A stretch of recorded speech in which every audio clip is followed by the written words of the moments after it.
motion quilting is a fast, fun, easy way to finish your quilts. I hope you'll give it a try.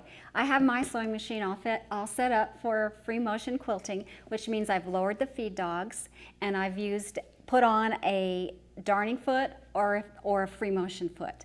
This means that the needle will just go up and down, and you are going to control the size and the direction of the stitches by moving the quilt with your hands. I have my grippy gloves on to help me control the quilt. You also could find, the secretary's fingers will work. I've also seen some people use sponges with grips, and they'll use those sponges and hold it on the quilt to help hold and control the quilt. Whatever you want to try them all and see what works best for you. I made this little quilt to do some quilting on. I have something like this on hand all the time to do my practicing, because I find I'll do a better job on a little quilt than if I'm just working on a little piece of fabric. It also gets you used to sewing on something a little bit larger, which is helpful. There's nothing like practice to help you get better. To start this, I'm going to take a single stitch and I'll pull the top thread to bring the bobbin thread up. To get those out of the way, if I left them on the back, I would end up with a tangly mess on the back when I'm all done. If you have a needle down function on your sewing machine, you're going to want to use it now. So here I am, needle down. And now I'm going to quilt a couple of different designs in this little thin border. The border is a handy thing to be stitching in because it gives me a size to look for. It gives me border lines for where I'm going, boundaries. And I'm going to start doing what I think of as ribbon candy. I do a loop and come close to the stitching on the previous pass. And I'm stitching almost to the edge of the border as I do this. Don't worry if it's not perfect. That's why I've made a baby quilt.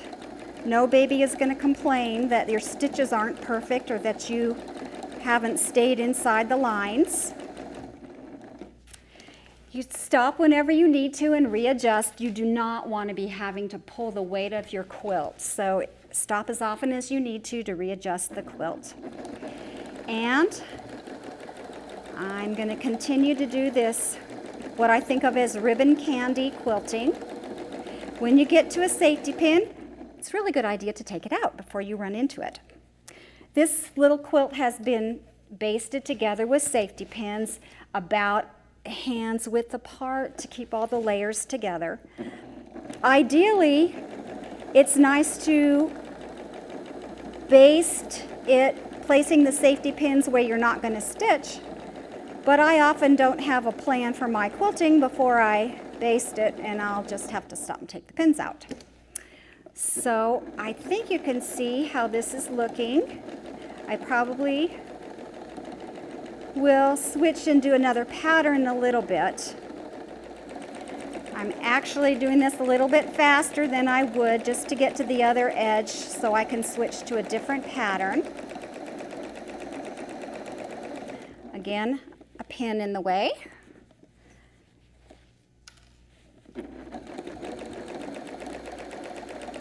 And hopefully this is looking a little bit like the ribbon candy I described. When you get to the corners, that can be a challenge. You just decide whether you want to run the pattern all the way to the edge or if you want to do something to change in the corner. I'm going to do a loop in the corner. I've turned the corner and I'm going to try another pattern here. I'm going to do another pattern here. I'm going to do some loops. And I'm actually trying to keep my eye on the seams that will help me space these sort of evenly. They would be much more even if I weren't trying to tuck while I did this, but at least it gives me kind of an idea. If I put in 3 or 4 loops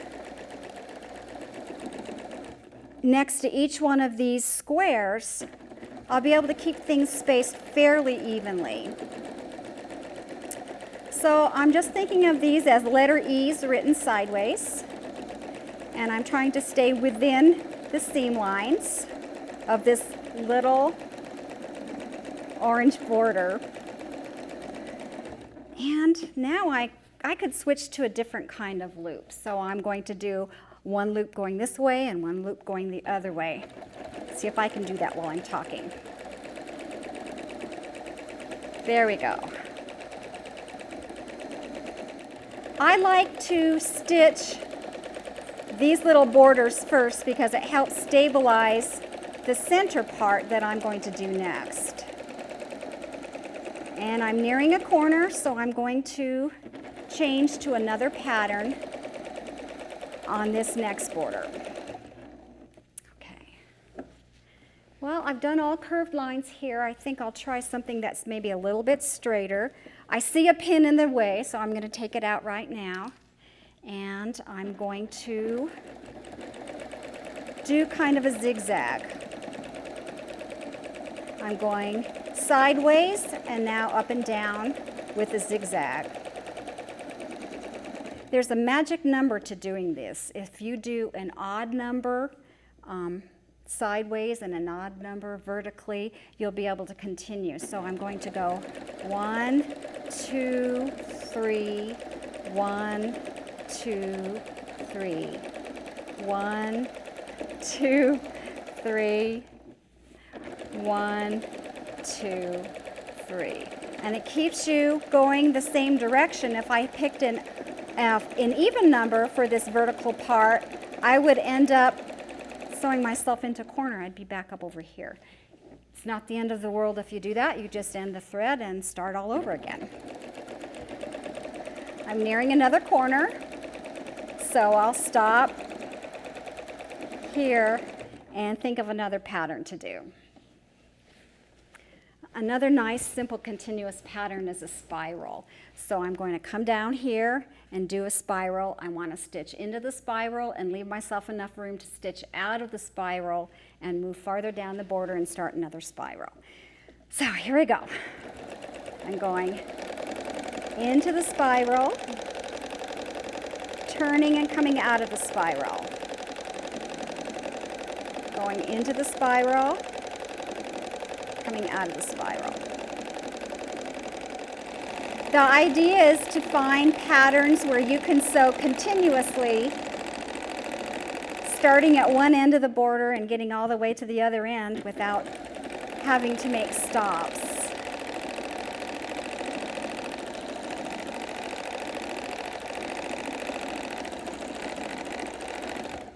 And I'm just about to the end of this border. I'm going to stop now and prepare to do some quilting here in the center of the quilt. Now that I'm finished with the border, I'm going to quilt something on the inside. I thought it would be nice to put a little message to the baby on here, so I'm going to write Sweet Dreams. And because I'm stitching and writing in cursive, it'll be a continuous line. I'm going to look at this space that I have for the word sweet and figure out about what size those letters need to be to fit in here. I'm going to fit the capital letter S into this space and then try to fit the rest of the letters for sweet in this portion right here. I hope I don't hit the edge before I get to the end of the T. So I'm starting once again by taking a single stitch and bringing the bobbin thread up. Again, I use my needle down function. And I'm going to start my capital S right here. Oh, I see a pin that should be removed. So here we go with the S.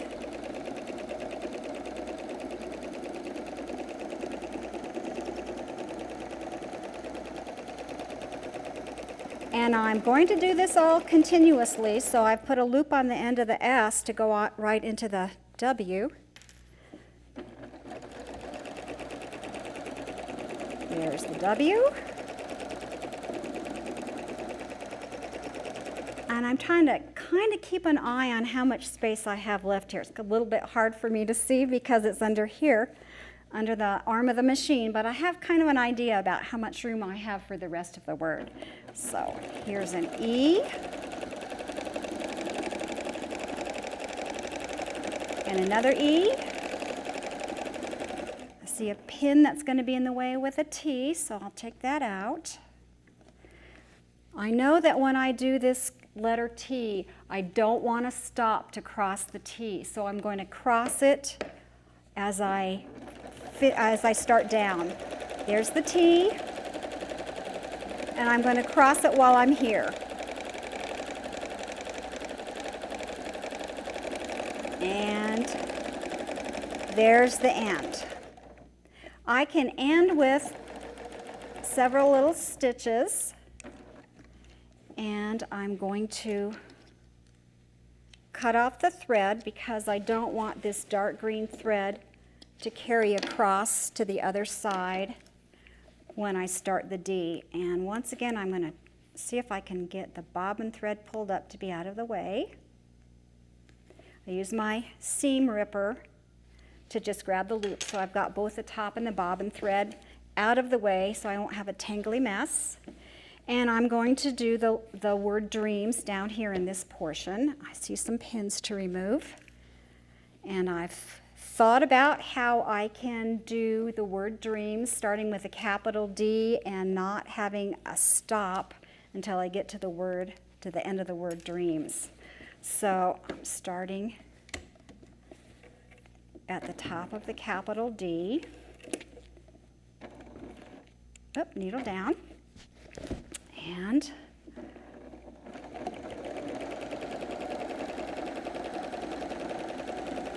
there's the loop on the capital D.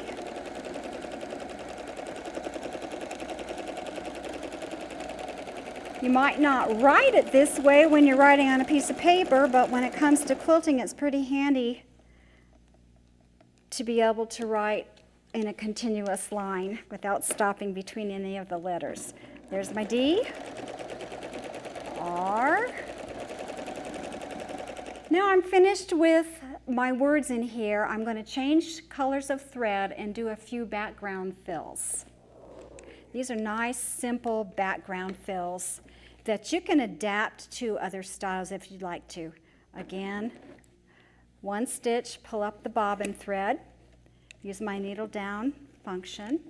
If you don't have a needle down function on your machine, you can just roll the wheel so your needle is down every time that you stop.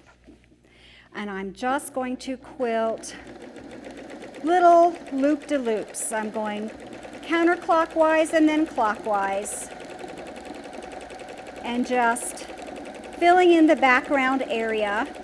This will help the words sweet dreams stand out a little bit better. And part of what I really like about this loop-de-loop pattern is you can easily go anywhere you want to on the quilt. If I decide I want to stitch a little bit farther down here, I just aim in that direction. And if I need to come back up here, I just do a longer curl before coming up to fill in this area. This is a real adaptable pattern because you see I'm putting little circles or loops on here, but instead of circles, you could stitch a curve and then stop and do a 5-pointed star, or whatever that was. Not quite a 5-pointed star. And then do some more curls. And you could do a heart here. So you can see it's a very adaptable kind of a background fill. I'm not going to fill up the entire quilt for you because I want to show you a few other things. I'm going to show you how to end the threads, how to tie off threads to make nice, neat endings. So I'll finish this quilt later, but I'm going to go back to the beginning. It's possible to just trim those threads off and be done with them, but I like a little bit neater endings. If I just trimmed this off, I'd have little threads there. And even if I started with little tiny stitches, there's the chance that they might start to come undone. And I'm sure a baby quilt's going to be washed a lot of times. So I like to bury those threads instead. This is a trick I learned when I was doing needlepoint. This is the way that needlepoint people thread yarn into their needles. I've got 2 threads here, and this is a darning needle. It's a thick needle and it has a really big eye in it. So I want to thread both of those threads through here, and if I just fold the threads in half, it's both of them, and I pinch them between my index finger and my thumb, take the end of the needle that has the eye, that's the helpful part, and you put it right up to where the thread is pinched in. You release it right into the eye of the needle. And that's 2 threads into the eye of the needle right there. And then I like to just bury those threads. I'm going back down into the same hole that the bobbin thread came up, and bury the threads, come out maybe an inch or so away, and then clip those off. I think that's a little bit more secure ending than clipping right at the point where you stopped. And now, next I'm going to move on to doing some different quilting designs in the squares here. Now we have all these squares out here to fill in, and I'm going to show you just a couple of patterns that you can use for quilting this kind of patchwork.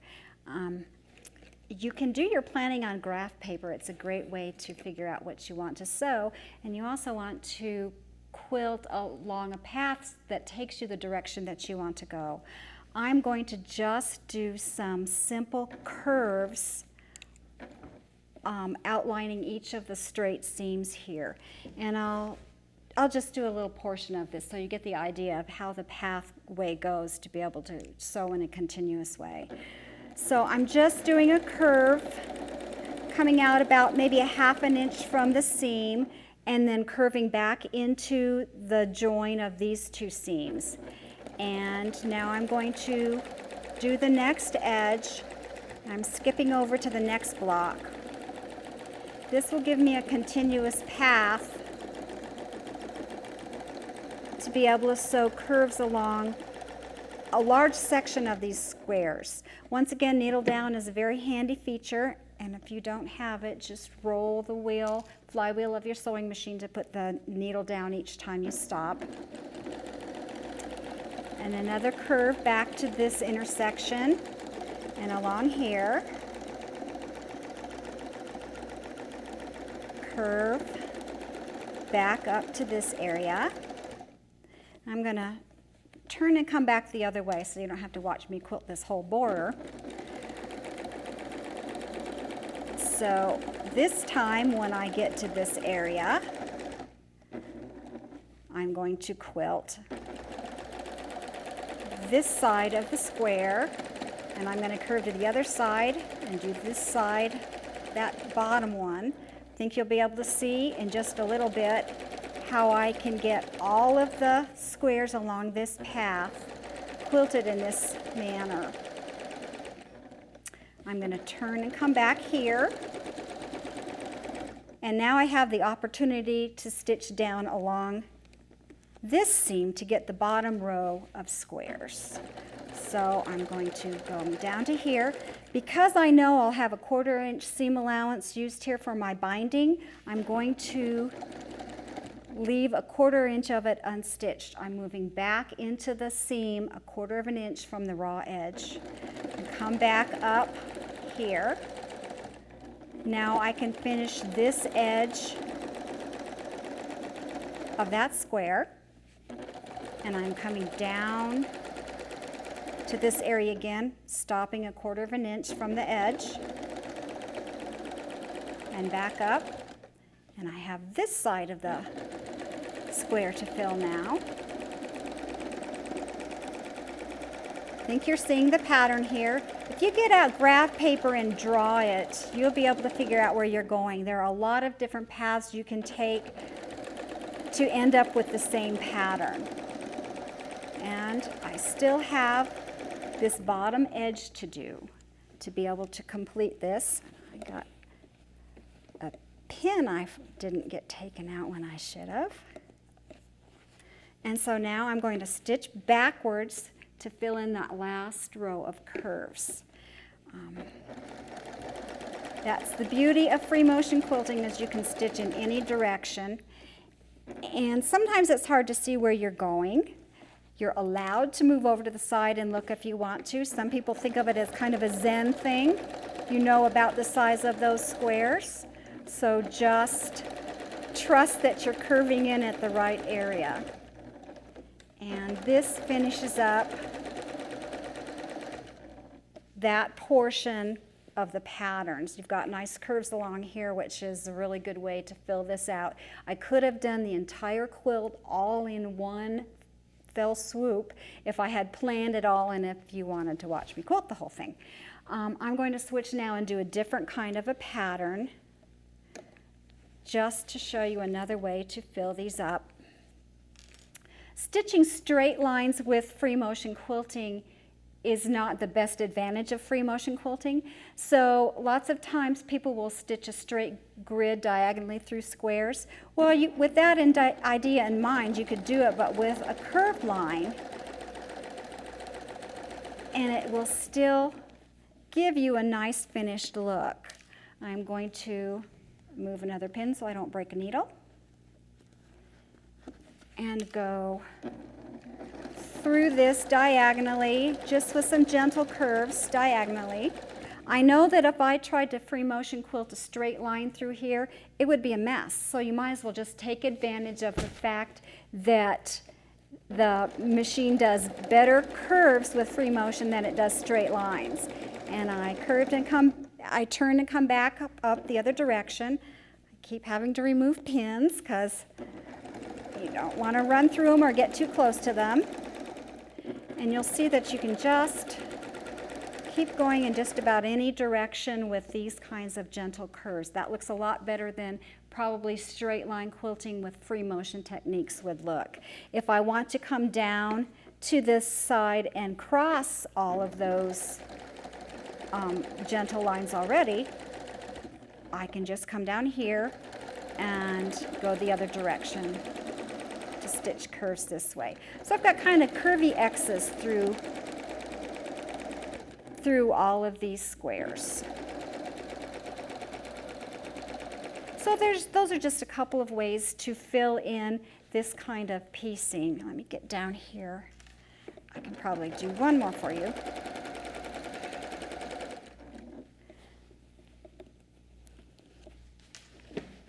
I'm going to do a diagonal spiral. I'm going to come diagonally to the center of the square and do a spiral, and then go back to the diagonal to finish out that square. And do the same thing on the next square. Diagonally about halfway through, stitch a spiral, as big as you want it, whatever size pleases you, and then go back out to the edge of the corner of the square again. And this gives you another interesting little pattern to quilt in here.